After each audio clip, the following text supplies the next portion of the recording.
A few weeks ago, Rehan and I were able to visit the DMZ, or Korean Demilitarized Zone. The DMZ is a stretch of land running across the Korean peninsula that divides it into two. It serves as a buffer zone between North and South Korea. It is only 250 kilometers long and about 4 kilometers wide. Here we are standing at Imjingak, which is a park in the city of Paju, South Korea, and the first stop of our tour. We first visited the DMZ Tourist Information Center, where we wrote down our contact information and had our temperatures checked.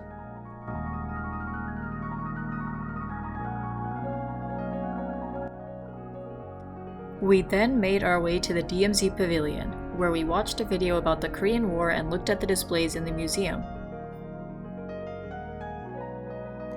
The Korean War was a war between North Korea, with the support of China and the Soviet Union, and South Korea, with the support of the United Nations and the United States. The war began on the 25th of June in 1950 and ended on the 27th of July in 1953 with an armistice.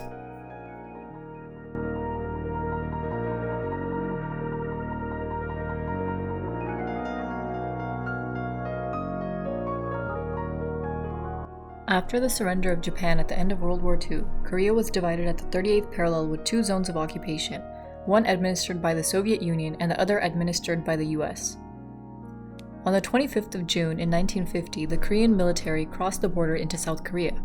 The UN Security Council saw this as an invasion and authorized the dispatch of forces to Korea to repel it.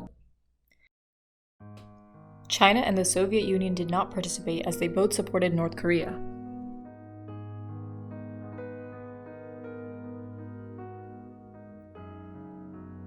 The fighting ended on July 27, 1953, when the Korean Armistice Agreement was signed.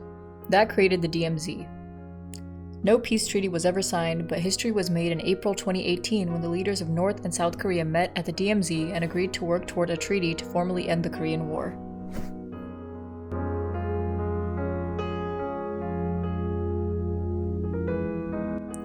Here we are looking out at North Korea through binoculars. We can see buildings and a huge North Korean flag, but no people. The closest settlement is Kaesong.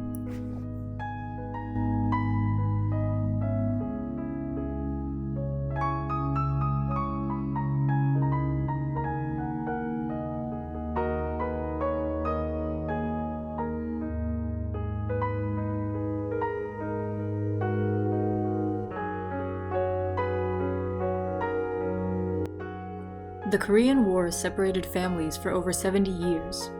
2 million children were orphaned or separated from their families during the war. The DMZ serves as a reminder that borders are man-made.